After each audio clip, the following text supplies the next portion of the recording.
happening on Wall Street. Economic indicators. Who knows where this is going to end up? To understand the economy, you have to understand human nature. This podcast is powered by Acast.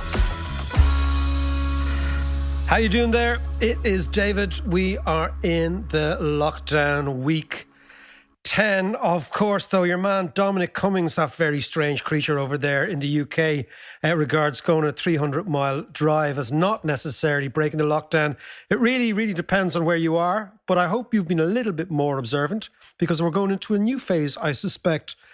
You know the drill with the podcast. We're trying to make the world, particularly the economic world, a little bit more comprehensible, a little bit more relevant.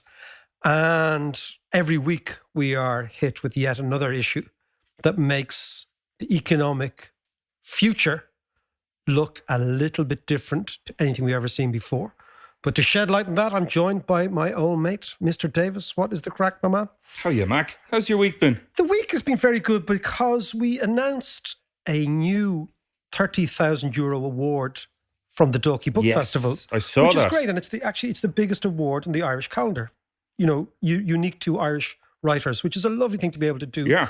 Because, you know, the festival's cancelled and it's kind of devastating because you put so much work into it and you spend so much time trying to get the right people in and making sure that the whole tone is right. And then it's cancelled. But we've decided to replace this year's festival with the Dalkey Literary Awards. And this is something that I've really wanted to do since we started the festival, which is to kind of give back, because sometimes you forget that at the essence are the writers. Yeah. And the writers this year has been a poxy year for writing. Because if you think all the bookshops are closed, festivals are gone, publication dates are changed, there's no launches, there's no buzz. And I mean, writers need a buzz about their work. Of course, yeah. So the Literary Awards, we launched them. And again, we did it with our partner, Zurich, who have been very, very generous. And it's a great thing to be able to do. And the shortlist was announced and the award will be given out on the 20th of June, which was the date we were supposed to do it, crescendo the festival. Yeah. It's always that weekend. Yeah. And we'll come back, we come back stronger next year and better. But it's been difficult. So it's a lovely way to kick off this week to be able to actually say to writers, because you forget that most writers make no money, John. Yeah. The vast majority of artists of any sort in this country and around the world are impoverished. They've no money. So to be able to actually identify 6 writers, established writers, and then 6 new writers, and be able to set aside 30,000, which is a huge amount of money, of course, is a great thing. It's a really good thing. Yeah, I think it's great. I suppose on the flip side, this whole lockdown has been good for the writing process for some people, but you also need to sell it, as you say. That's the thing, you need to sell the stuff. Well, it's very interesting you talk about this, because we have a weakness for history, John. We do. Right, well, let's go back to the Black Death. Oh, yes. Right? Because probably the 2 greatest books in Italian history are Dante and Boccaccio. Yeah. So this is Dante's Inferno, all that sort of stuff, right? Yeah. That's written just before the Black Death. Written in 1320-22. Black Death's in 1340 odd. And he's describing this world just before the pandemic. But Boccaccio's book, the Decameron, is 10 tales. This is the classic of Italian literature, written during the plague. And it's about kids, teenagers and early 20s who escaped the plague in Florence. It's interesting when you look back at history, it was always the same. The reasonably wealthy, like our friend Dominic Cummings, can go to their country house. So it's the same in Florence in the plague, right? And Boccaccio followed these teenagers and people in their early 20s who went to a farmhouse away from the city to escape the plague. Right. And there they started to exchange stories with each other. And what it shows, remember last week we were talking about all these plagues are preceded by periods of an amazing innovation and openness, right? Yeah. So if you look at the Decameron, what I found amazing is the references were to Constantinople, to Cairo, to Babylon, to all these. These people were traveling. These people, we kind of think that people in the medieval ages weren't traveling. They were traveling, they were exchanging, they were trading. So yes, to come back to your point, there is an example of a classic work written explicitly during a pandemic. And it's the Decameron. It's well worth a read because, again, remember we were talking about that? This is the beginning of the process that after the Black Death, Italian literature starts to flourish. Italian questioning of the world starts to flourish. And within a generation, you have the Renaissance. Well, it's going to be interesting to see what kind of literature comes out of this specific period. Absolutely. And how it's been coloured by this. And we've definitely got to get an economics big tract out of it called The Great Pandession. That's it. Okay, we're going to get this word in. We're going to get this word in. No, but so that's been the upside of my week. Yeah, that's great. No, it's all good. It's all good. But anyway, let's move on. Cool. But it's, again, John, we're back to this idea of the Pandession. How do we get out of it? How deep is it going to be? I'll give you one statistic, which is kind of shocking. Everything is happening 12 times faster than ever before. Think about this, right? In the Great Depression, it took 1 year for the rate of unemployment to go from 4% to 28%. Right. In this downturn, it's taken 1 month. Yeah. Jesus. So it's happening quicker and faster and with more calamitous consequences than ever imaginable. But That speed is the thing. But does that mean that it could bounce back as quick? It could bounce back as quick, but it only bounces back if we do the right things now. In the Great Depression, the original approach of the Hoover government, which was articulated by Mellon, the finance secretary, whose people were originally from Tyrone. Okay. Oh, yes, this is the bankers. Liquidate, he said. Basically, you sell everything. But the problem is if you sell everything in a depression, you just crystallize losses. That's all you do. Yeah. And what you do is you make things worse. And who are you selling to? So the at that question, well, stage? that's the thing. Back to our friend about the consolidation, the big guys who are waiting in the wings. Yeah. But you're absolutely right. If you take the basic idea of economics, is your income is my spending, and your spending is my income. Yeah. If you're not spending, I have no income. And if I have no income, I'm not spending, and therefore you have no income. That's the basic idea of macroeconomics. If you sell in a depression, you destroy everybody's income. So the key thing now is to think this is not a conventional downturn. Because a conventional downturn, John, in economic history always is preceded by a period of inflation. So what you get is the economy goes into a boom, economy starts growing, people get very optimistic, people employ lots and lots of people, wages start to rise, costs start to rise, rents start to rise. At a certain stage, those rise in prices produce a situation where lots of companies find it impossible to make any profits because their cost base rises. Right, yeah. And they retrench, then others retrench, and we go into a downturn, right? Yeah. It can be inflation in wages or cost. That's happened in the 1970s. Yeah. Or it can be inflation in house prices, which happened in this country from 2000 to 2008. Yeah. And suddenly you end up with the balance sheet completely destroyed of the country. Yeah. And you get a slump, right? This Pandession was not preceded by inflation. So it's a totally different economic issue. So does that mean then that if it's very different to anything else, there's very different solutions? Precisely. So if you think about it, the way I look at it is, what has happened is a bit like economic fallout. Did you ever see Chernobyl? Have you seen Chernobyl? I did, yeah, it was great. So think about what happened in Chernobyl. There's fallout, there's contamination, right? Yeah. You get a massive one-off accident and you get contamination. It certainly wasn't feel-good telly. It wasn't feel-good telly. It wasn't feel-good telly. And I was watching it on a flight. This sounds very 2019. Yeah. There I was flying to the States. And I was watching what was the that flight. Yeah, it's like, son, will I tell you about transatlantic flying? Anyway, but there's a guy beside me and I'd watched the whole thing and it was very, very depressing. And he was from Ukraine. This big guy, he said to me, did you enjoy that? After like 5 hours of watching, speak to him the whole thing. And I said, yeah. He said, yes, it's very realistic. I'm from there.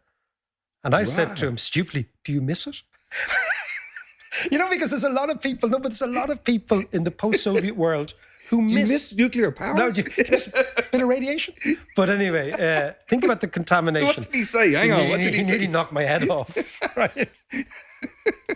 Think before you speak, Max. Well, no, but it's interesting because in places like Croatia, where I spend a lot of time, a lot of people do miss the certainty of the Soviet, the communist, the socialist system. Well, yeah. Lots of people do, and a hell of a lot of people conditioned into anything. But really. but a hell of a lot of people have not thrived since the fall of communism over there. But anyway, that's a different story. Yeah. But if you think of the radiation, so I regard what's happening now as like its balance sheets have been contaminated. investments have been contaminated. People's dreams have been contaminated, right? Because all their financial calculations, which are the bedrock of this, what I would call this great adventure of the commercial odyssey of going out on your own, have been contaminated by the radiation of COVID. So we have to think, okay, how do we stop this? And this is to your point about thinking unconventionally. You've got to think unconventionally. But the problem with unconventional thinking is it's a really lonely, lonely road. It's much easier not to bother. And the reason it's not to bother is the enemy of unconventional thinking is not logic or learning or knowledge or the rational debate. The enemy of unconventional thinking is the conventional man. And the conventional man is armed with what I would call this oppressive toolkit of well-worn mantras. You can't do this. You can't do this. How will this be paid for? Who's going to do this, right? So rather than entertain the possibilities that economics affords, the conventional man oppresses the unconventional thinker. And I've always thought in Ireland, for example, if you think unconventionally in the economic sphere, your ideas go through 3 phases in Ireland, right? Okay, if you come out and say something unconventional. The first phase is open ridicule, where everyone laughs at you. Yeah. Okay? And I remember, you're used to that. Yeah, exactly, I am. And the second phase is when your ideas get a little bit of traction, is violent opposition. Right. That the establishment can count on people to do a job on you, to actually oppose you violently. So what happened to you? Did you get a wedgie or something? I got wedgie. An economic wedgie. Anyway, and then the third phase is the best phase, which is the everybody pretends they were on your side all the time phase, right? When the ideas become to fruition. And you have to go through these processes. You have to be courageous enough and also maybe mad enough to actually say, to look at the establishment and say, no, that's not how the world works. So, I mean, John, the interesting thing is it's the oppressive toolkit of these well-worn mantras that destroys unconventional thinking. And J.K. Galbraith, the great he's actually Canadian economist, said a beautiful thing about conventional thinking and conventional men. And he said, when faced with the choice between changing his mind and finding the proof not to do so, the conventional man always gets busy looking for the proof. Yeah. And it's really good. It's a remarkable expression, because if you are conventional and somebody asks you to change your mind, the very act of changing your mind is an affront to everything you stand for. So you double down on bad ideas and you find the proof and you extract the proof and you say, what about this and what about that? Rather than saying, actually, we got to think differently. And you stick on a lead suit using the radiation analogy. John is on fire today and he's all over the shop. So one man with the lead suit on is Pascal Donoghue. And he was chatting during the week, talking specifically about the stuff that we've been talking about over the last few weeks. Have a listen to this. Let's talk about David McWilliams' idea. What's wrong with his idea since money is so cheap? That money may be cheap now, but it won't be as cheap as it is now forever. And the precise difficulty, if you just allow me to make the point with the argument that has been made, is that it is, yes, you're right, very attractive to borrow money at the moment. But at the end point of that debt, we either repay it back or refinance it. And we should have no reason to believe that the very low interest rates now will continue into the future. So part of what David and others advocate, we're already doing. So, for example, we're already indicating for this year we will have a deficit of between 23 and 30 billion euro. So the level of borrowing that many are calling on me to do is now being done. That's why, for example, we have a wage subsidy scheme in place. But at a point in time, we will need to repay back that debt, and almost certainly at a higher interest rate. And the problem at that point is if the interest rate goes up, and for example, that interest rate is going up on hundreds of billions of debt which a country owns, the cost of the interest rate, even going up infinitesimally, costs a huge amount of money then. And the kind of refinancing that many are talking about doing, we've already done. So the average rate, interest rate on our national debt has gone from 4% to 2%. It's taken down our interest payments from €7.5 billion per year to €4 billion per year. So that refinancing has happened in recent years, and we're already borrowing a lot of money, and indeed will continue to do so. But that money at a point in time will either have to be repaid back or borrowed again. And that's when the catch in the argument comes in. And the thesis that David is putting forward regarding money being cheap now is correct. He's acknowledging what is happening in the financial markets. But my key point is it would take a finance minister with no knowledge at all of history, even recent history, to assume those interest rates will continue indefinitely. And at the point they go up, we need to ensure we're not looking to reborrow tens of billions of euros all over again, because quite quickly that would begin to affect the money that we have to spend on our hospitals, our schools, our wages, and on our taxes. So, Mark, what's your take on that one? John, for many years now, I regard it as a badge of honour. It's an occupational hazard to be hung out to dry in public by the finance minister of the country. Right. No, but it's an interesting thing. There's a great RAF expression from the Second World War, right, which is that you only take the flak when you're over the target. Nice. Think about that. Nice. You only attract incoming fire from the establishment when they know what you're saying is over the target. It's actually located. So look at what we're talking about here. We're talking about an economy that is toxic now because of this pandession. So we know what we have to do. You've got to borrow and not worry about repaying. Yeah. Because you've got to worry about what's in front of you. Don't worry about what happens next year, the year after, the year after. Martin Luther King coined a great expression, which was the extreme urgency of now. Right. Now is urgent. Yeah. Tomorrow can look after itself. We can come back to that. So now is urgent. Why? Because we've got 30% unemployment. Every single small business is technically bankrupt in this country. Yeah. If you look at a small business, take a restaurant, right?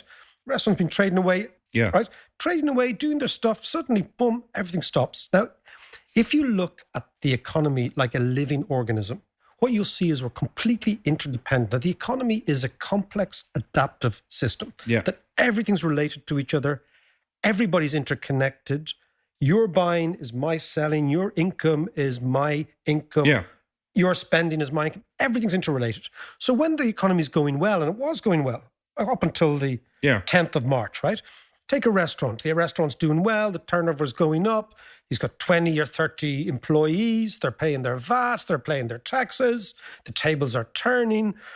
Electricians who have to come in to do the lights are doing well. There's a plumber getting well paid. There's a cleaner getting paid. Those cleaners and plumbers, electricians, they're also spending money. So everything's all going so it ripples out. You know, the customers are loyal. Everyone's in good form, right? So that's a living organism. Imagine it like it's alive, right? And then you stop it. You stop it. Every single relationship then is severed with the customer, with the employer, with an investor who might have invested, with the supplier. Suddenly the plumber and electrician who were doing work, they're gone too. So they're not buying. The cleaner's gone. She's not buying. He's not buying, right? The organism has stopped. It's lifeless. That is the way to look at the economy, that everything is related to each other, rather than look at it as some sort of mechanistic machine where you pull this lever hydraulically and something else happens, right? Yeah. So then let's look at what Pascal Donoghue was saying. And by the way, John, I actually think he's a really fine man. I think he's a nice guy. He's a very literary guy. He's very, very well read. Sure. You know, it's very important to have not a personal thing. People who are civilized and civil people in positions of power. So in many ways, I think he's a very fine man. However, he has revealed that he doesn't understand economics. Ooh, okay. And that's kind of worrying for me. Explain that one to me. So the way in which he argues, and it's not him, he's been fed this by the Department of Finance, and his argument is, if we borrow today, what happens when interest rates go to 5%? Legitimate question. Yeah. But what was very revealing to me about what the minister said was a complete lack of understanding about how the economy actually operates. Yeah. Right? That interest rates don't move on their own. interest rates are a function and a consequence of something else. Why? Because the rate of interest is only the price of money. Yeah. So the price of money will only be rising if the economy is booming and the demand for money is huge. And if the economy is booming, you have loads of revenue to pay the debts, which is exactly what happened in this country from about 2013 to 2020. So debt to income ratios in Ireland collapsed because the economy was booming. So there was loads of money. Right. Or interest rates will rise if the rate of inflation is rising. But if the rate of inflation is rising, you're inflating away the debt. Yeah. So the cost of the debt that you incurred in the deflationary period is inflated away in the inflationary period. A good example of this is the way people will have bought houses. If you talk to older people who bought houses in Ireland in the late 60s and early 70s, by the time the 80s came around, because we had so much inflation in the 70s, the actual cost of that debt was very modest for them. So can I just ask you then, are you saying that we need inflation now? Absolutely. We would be so lucky if we had 5 or 6% inflation in the future. And the reason is the following. Look at the Second World War. The Second World War, America and Britain ended the Second World War with enormous public debt, because basically in the Second World War, what happened was what I think should happen now is the government takes over the central bank and says, print the money because we're fighting this enemy. Yeah. And this enemy is much bigger than you're worrying about inflation. Yeah. Right? And the central bank said, okay. So basically it was fiscal and monetary policy became one and the same thing in the Second World War. But the consequence of that is you ended the war with lots of debt. So how did the world economy in the 1950s and the 1960s not succumb to the Pascal-Donoghue fear of high interest rates? What they did was they allowed inflation to run about 5 or 6% all through the 50s. Right. And suddenly it was controlled inflation. It was controlled inflation. It was basically Keynesian targeting of inflation. Right. And they had a thing called financial repression, John. Financial repression is when you insist on certain corporations buying government debt. Okay, a way of doing that is, for example, capital controls. So if you've got capital controls in a country, so capital controls in a country are basically you say, you cannot take money out of this country, or you cannot take X amount of money out of this country. So you trap the pool of savings in your own country. And then that pool of savings goes to pay off various things. And so what usually happens then is large corporations, like an insurance company. Think about insurance. Insurance companies have long risks. If you're an insurance company, you've got this very, very, very long risk profile that you have to be able to cover in your balance sheet. Okay? Yeah. So the best way for an insurance company to cover risk of having to pay out is to buy an asset that pays every year and is very long-term. Okay. And what is that asset? A long-term government bond, or even a perpetual, which I talk about, that you actually have no capital payment, it's only interest payments. Right. But the point is, you can do all these things if you think unconventionally. And unconventional thinking doesn't demand modern thinking. It can be very old thinking. Yeah. It can be very ancient thinking. It can say, let's go back to the 50s, let's go back, And what you're trying to do, and this is the key, the most responsible thing to do right now is to save the economy. Yeah. And you face the challenge that is in front of you today.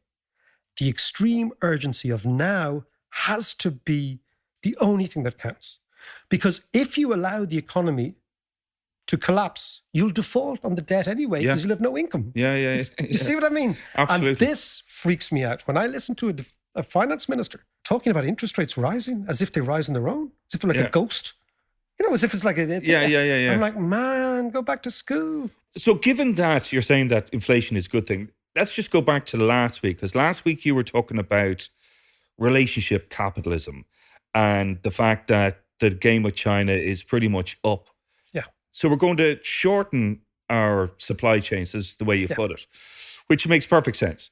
But that in itself will give rise, surely, to rising prices. Yes, it will. And therefore inflation. It will. So we're heading for an inflationary period, possibly. What we're doing is we're looking down the barrel of massive deflation right now. Yeah. Right now.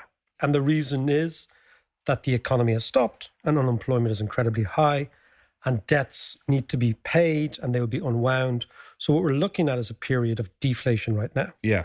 And the solution to deflation is inflation. Of course, yeah. But people don't seem to sense that, because a whole generation of economists in particular are schooled in the traumatic legacy of the 1970s, where strong inflation undermined economies, undermined economic systems, brought to the end this idea of the Keynesian compromise, which you can talk about maybe at some other stage. But anyway, and they were schooled, like myself, as central bankers. And did you work in a central bank? Once or twice, yeah. And once you went to those places, you were told that the single most disastrous thing that can occur in a country is inflation. And it came largely from the teaching of Milton Friedman. But they omitted to say something else about Friedman. It was very selective, that Friedman's great work was The Monetary History of the United States, which located the Great Depression in deflation, not inflation. What he said was what happened in the Great Depression was America was full of very small banks. It's quite interesting. They're called unit banks. And they were small. Like, the amazing thing is, in the United States in the early 19th century, so 1805, 1806, every citizen had the right to set up their own bank. Oh, really? And to issue their own currency. Oh, it's mad. So it was a right, and this is true. So it was a right to bear arms and have your own currency, like the John Davis stick your dollar. face on a note. Yeah, oh, no, it's true. And there were competing currencies and all this mad stuff going on, right? So our friend Friedman identified with an amazing book with another economist called Anna Schwartz that what actually happened in the Great Depression is these small banks, there was a run on the banks. People thought the banks didn't have money. So what the banks started to do is they started to hoard money. Right. To say, we have the money, but you're not getting it.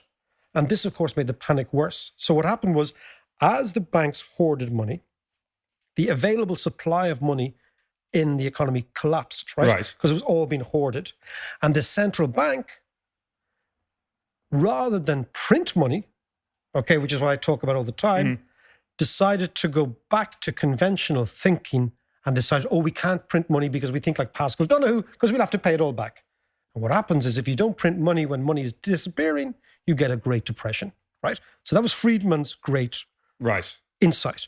Now, back to the inflation idea.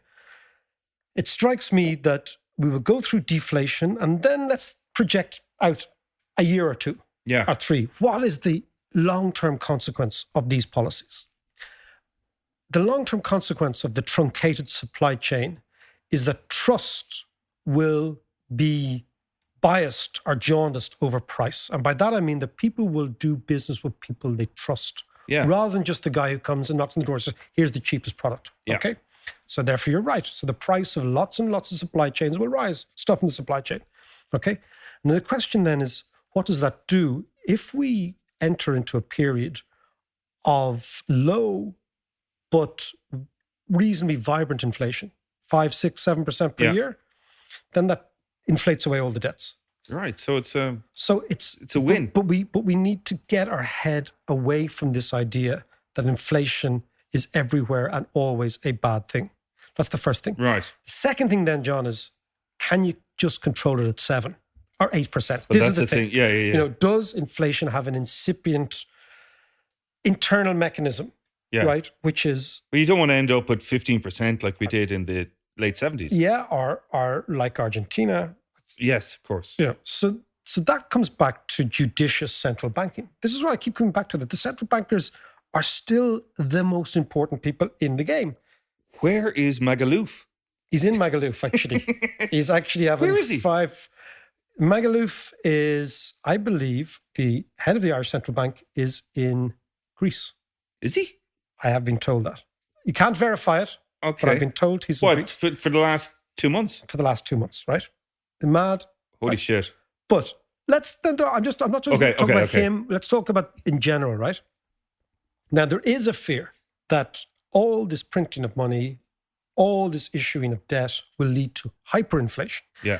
This has been a fear for a long time among certain people. After 2008, there was a fear that there would be hyperinflation because the Fed was printing lots of money and there wasn't, right?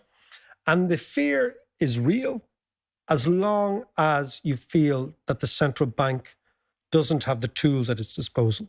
So the really, like a shocking example of this was what happened in the Americas in the late 17th century, 18th century. You know that American expression, it's not worth a continental? Yeah. Have you heard that expression? Yeah, right? Oh, yeah. Wouldn't give a continental. Exactly. But you know what a continental was? A continental was the currency of the revolution, right? What do you mean? So George Washington and all those fellas, right? Hamilton and Payne and all those fellas. Yeah. They decided to have a war against the Brits. Yes. But they'd no money. Think about it, right? You need money to fight a war. Yeah. Why were they fighting a war? Because they didn't want to pay taxes. Because the Brits were hemorrhaging To the money. Queen. Exactly, to the King George. Oh, yeah, of They were course. hemorrhaging money out of the United States, right? Yeah. Out of America. And the patriots in America said, hold on a second. This is not right. We're giving you loads of our tax money and you're giving us nothing. Yeah. So he said, we're going to Fair fight enough. you. Yeah. But at the time, nobody thought that these guys would beat the British Empire. So nobody was prepared to lend the revolutionaries money to fight the war. So what did? The Continental Congress, which was the first American government per se, right? Almost in absentia, set up a paper currency called the Continental. Right. And the Continental they used to print to fight the war. But the problem was it wasn't backed by anything. I was going to say, what was it backed by? It wasn't stuck to gold or silver. They had no gold, right? Yeah. They got a small amount of gold lent to them by the French because the French were always trying to lend to anybody who pissed off the English, which is why they ended up in Killala. You know, in the year of the French with us, right? So that was their checkbook diplomacy at the time. Now the Chinese have this checkbook diplomacy that they pay people. The French were always the same carry-on, right? To annoy the Brits, right? So they lent a little bit to the Yanks, but not many. So the Yanks fought the war in a period of hyperinflation. It's quite interesting. And after the war, of course, the Continentals, the value of the Continental fell to 1% of its face value. Wow. And that is why you have the expression, it's not worth a Continental. I wouldn't give a Continental. I wouldn't give a Continental, right? And That's okay. That's really the hyperinflation that you could fear if the central bank had no tools to deal with taking money out and whatever. But it has, right? Yeah. So what you've got to do is, ironically, John, you've got to trust your institutions in a situation like this, right? To come back to it, unless we put front and center the saving of the economy, and unless we face the enemy of the Pandession, this great Pandession, and identify this is our problem now, and stop worrying about what's going to happen in 5 or 6 years, because as I said, if interest rates go up, it's a function of the fact that the economy is booming. Yeah. So it's not a problem. Yeah. Take examples like the Continental and understand that was a very primitive finance system. It was very different to the one we have now. And not fear that we will have this hyperinflation. That's where you begin to win the battle against the Pandession. And winning the battle against the Pandession is all that's on the cards right now. So back at the end of Feb, early March, we spoke about on this podcast, we spoke about putting the economy into deep freeze. Yeah, just stick it on hold. Put them to sleep. Yeah, because the economy was in pretty good shape then. So freeze it. It should bounce back in pretty good shape. Is that still the scenario, do you think? I think that should still be the scenario. There's a thing in economics called scarring, which is the long-term ramifications of a traumatic event. Right, okay. And so it's very hard to see this not scarring people's psyche, particularly if you think the economy is essentially is a social animal. Yeah. Right? Yeah. And if you say social distancing, well, you're destroying the animal in a way. So the economy is a social animal. You know, it's very chatty. I've always thought if you visualize the economy, it's the chatty kid in the class. That's the economy. Chatty, right? So obviously there's going to be long-term ramifications for hospitality, for anything retail. Travel. Certainly for travel, right? Yeah. And these are big chunks of the economy. But technically, it should come back as long as you make sure that your bankruptcies don't go through the roof, which is why I think we've got to change our bankruptcy law, which is why we've got to make sure the companies that have run out of cash are not identified as trading recklessly, which is a criminal offense. Yeah. In fact, the Brits have moved some way last week to trying to actually ease up their bankruptcy laws. The Brits are interested. The Brits are ahead of everybody in economics. They're behind in terms of the virus. Yeah. But they're miles ahead in economics. It's quite interesting. Wow. Yeah. And well, of course, you don't hear that now because the bias in Ireland is always so anti-British. Yeah. You know what I mean? Yeah. Particularly since Brexit, because they've annoyed us, right? But actually, if you look at what they're doing, it's quite interesting. They're being quite courageous and they're deploying their armory, I think, very effectively or quite effectively. But crucial to all this is to make sure the Irish banking system doesn't foreclose on loans.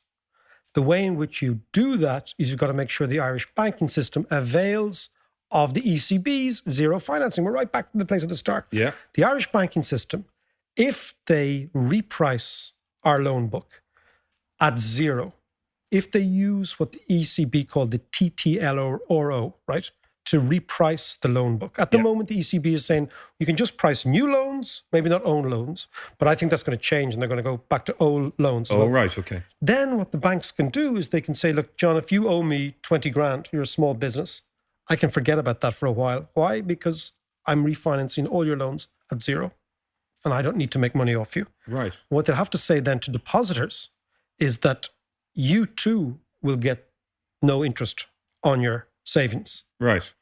And this needs to be a national conversation we have, because then you go back to this idea of the economy being asleep. Then the economy can sleep soundly.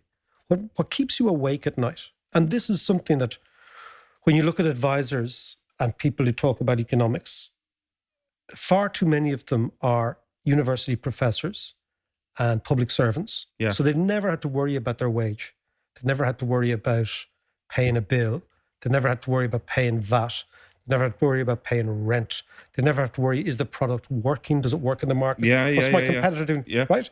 These are the things that keep you awake at night. When you wake up at 4 a.m., if you're in the private sector, if you've got your own little business, that stuff is going over in your head, right? Yeah. And that's the stuff that actually needs to be discussed right now. But if you have ministers and governments who are advised by people whose wage is going to come irrespective of whether they succeed or not, and irrespective of whether they're right or not, This is the really interesting thing in Ireland. If you look at the great crash in Ireland, the property boom, 99% of the economic profession said there was going to be a soft landing. Yeah. Not one of them have paid for that advice or that stance, right? So my sense is that we'd be better off being advised right now by small business people who understand what Claire is going through, what hundreds of thousands of people are going. Yeah. And I come back to our point, half of Irish people are employed by companies that have less than 50 employees. That's the heart of the place. And we need to understand that. So why doesn't the likes of IBEC step up to the plate? Because IBEC are large corporations. IBEC is an umbrella organization for businesses that can afford to be members of IBEC. Okay? Yeah. And I'm not saying they're not doing a good job, and I think they probably are. But the urgency with which the anxiety of small businesses needs to be addressed seems to me to be lacking. And I locate the reason for that in one, conventional thinking, and two, a view of the economy which looks at the economy as a mechanistic machine rather than this living, breathing, interdependent organism that, as far as I'm concerned, is a much better way of looking at things. So hang on a second, Macker. Within the next month, we are going to have a new government. Yeah. Which in turn might have a new finance minister. So he's out. Is this a new opportunity? You might be right.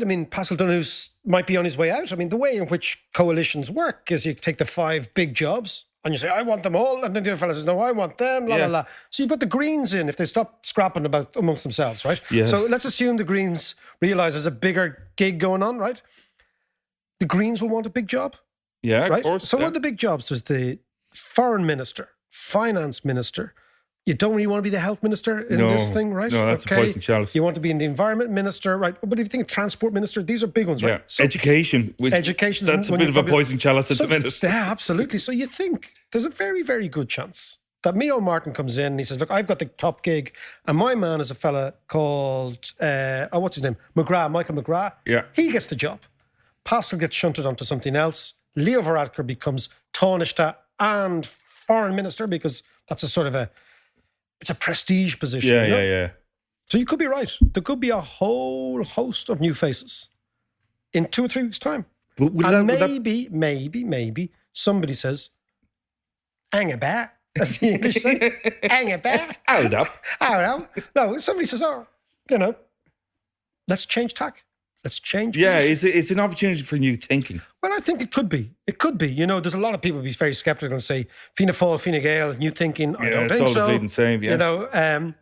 But equally, lots and lots of politicians want to. What's very interesting is many politicians who end up being these dominant, amazing crisis politicians who emerge were really second and third rate people before it, and they grew into the crisis, right? I mean, the greatest one was FDR. Nobody would have actually said that Franklin Roosevelt was going to be the president he was. Yeah. But he was, you know? And fair point. You never know what's going to happen. Politics is very strange, and people who were nondescript in opposition become emperors in power. As you know, every week we have our Schumpeter slot, and this is to celebrate businesses that have looked the virus in the eye and said, you know what, we're going to change and we're going to try and figure a way around this. And today we're going to go down to Cork to talk to Claire Condon. Claire Condon is of the Good Day Deli in Cork. Claire, how are you? I'm fantastic. Thank you. What I love about the fact is that you are a recovering economist that left the weird trade and got into a proper business. Tell me about that before we talk about the business. Oh, well, So I, in college, studied commerce and majored in economics, went on to do my master's in kind of food systems. So we went to Kenya and studied dairy and livestock chains. I then went on to work in kind of supply chain design in Dell. Was offered a job in Singapore when I was in Singapore, but decided to work in Cork. And then I moved to New Zealand, worked first as an economist with government on setting the minimum price for alcohol. Wow. But then don't tell John about that. That'll kill him. He's been looking for a minimum price for booze for many years. Yeah. It was just policy they were working on at the time, and then moved into the Ministry for the Environment over there and worked in environmental economics, which I absolutely adore, just applying economics, combining it with the environment and looking at ways to value natural resources when looking at policy decisions that have an impact on agriculture and industry, but also possibly have a benefit in terms of the non-market value that we have of Claire, nature. Listen, I tell you, we might have you on to discuss environmental economics, because obviously the virus shifts everyone's thinking. But let's talk about the Good Day Deli. Yeah. When did you set it up? What happened? So Good Day Deli is 2 years old. We're a garden cafe in the gorgeous gardens of Donegal Place, surrounded by nature and overlooking Cork City.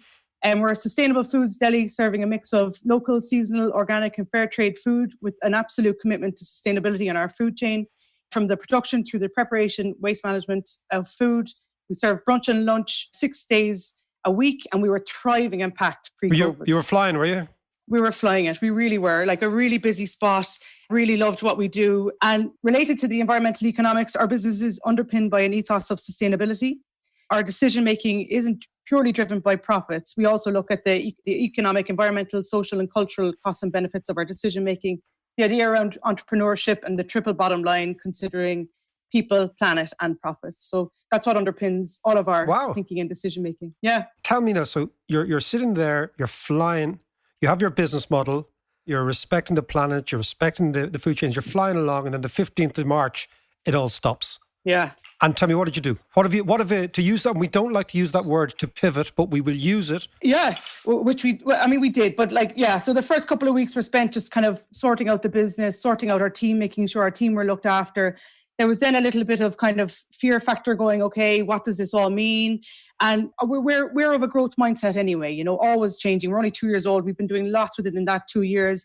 Like I didn't mention how it's both a cafe, but it's also a platform for sharing information. We run, events. We run nature talks. We, have free educational talks regularly in the cafe as well. When this is all over, we're going to come down and we're going to broadcast from your place. Oh, okay? do please! We'll definitely do that. I would love that. It would be amazing. Because that's it's the sort of thing as well that I think that cafes, we have to rethink, like, what are we offering people? We're offering people an experience, nothing. So tell me exactly what you're doing right now to get over it.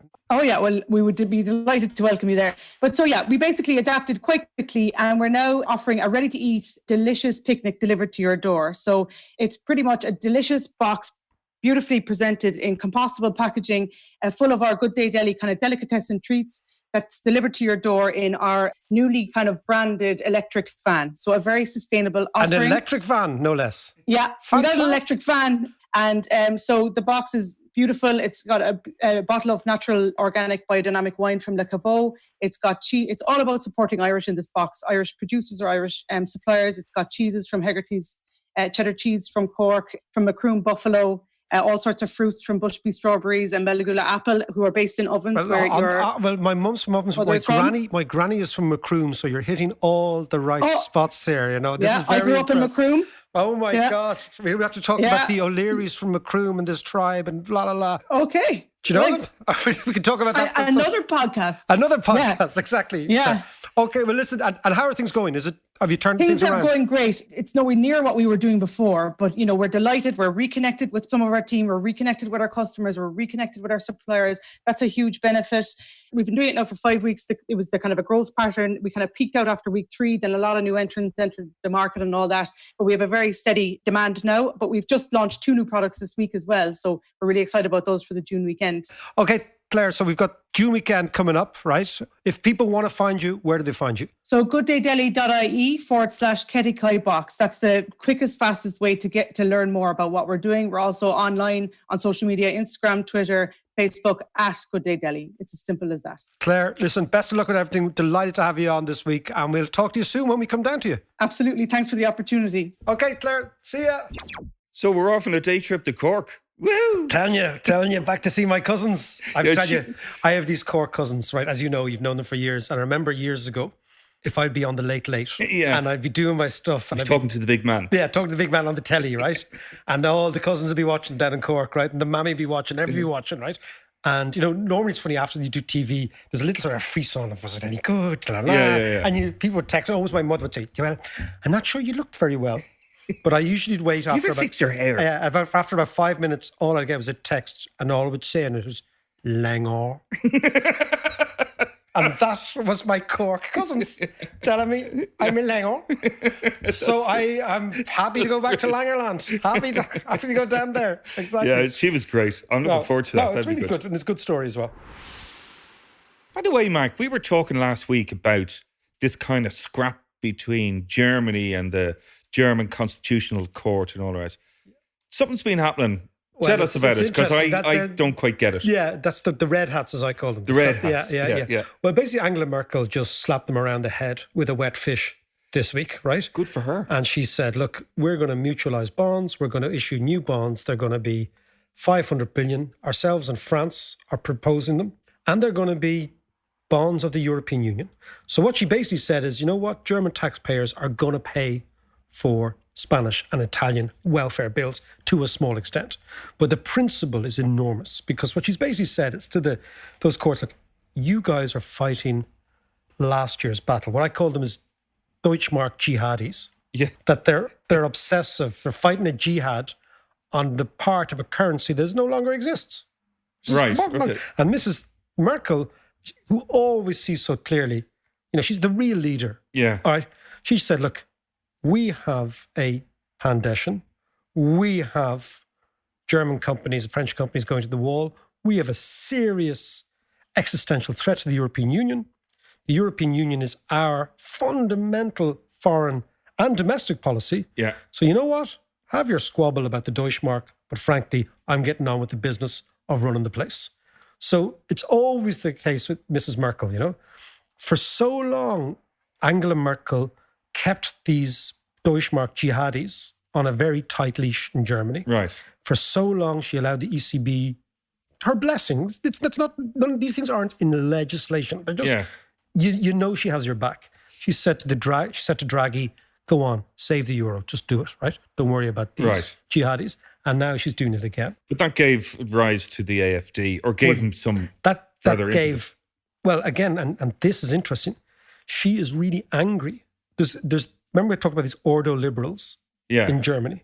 She is really angry at them because they weaponized the currency and politicized it to such an extent that they created a political party to defend the Deutschmark. Right. But that political party not only didn't defend the Deutschmark, which was already gone, but it actually facilitated an anti-immigrant party. And if Mrs. Merkel has done anything, it's been pro-immigration, because she's the one who let all the immigrants in. And secondly, she doesn't want to be fighting the CDU, her party, don't want to be fighting the AfD in Saxony and Brandenburg, where they're strong. So she's doubly pissed off with the Ordo liberals. And she's basically said, you're a bunch of eccentrics. You're yesterday's men. fuck off. I'm going this way. Right. And what's the upshot, do you think, that'll be? That'll make it? There will be a compromise and there'll be shouting and roaring in Germany, but you've got to understand that this is like being taken over by the UCD economics department, right? Okay. Think about it. Like, you know, and the UCD economics department go to the Supreme Court and say, I don't like Leo Varadkar. And the Supreme Court says, so what? Do you know what I mean? Yeah. Or I want to bring back I want to bring back the Irish punt. That's what they've kind of said, right? Right. And they say, yeah, and the story. Now, obviously, it's a much. There's lots of straws. But is it the beginning? It's the beginning, and Merkel has basically said, look, Germany's future lies at the heart of Europe. We are going to lead. And for so long, Germany has never given itself the permission to lead, nor has been given the permission to lead by other people. And now Macron and Merkel have come together. And basically the way the European Union works is when France and Germany want something to happen, it happens. How you doing there? How's the lockdown going for you? Why don't you use it usefully to learn economics with me? Let's learn it together. What I have is the Trinity MBA course that I give. This course is largely based on that course. It's called Global Economics, getting your head around how the economy works. So have a listen. The intro is free on Patreon. If you like it, join up. There are thousands of us doing it now. Let's do it together. Cheers.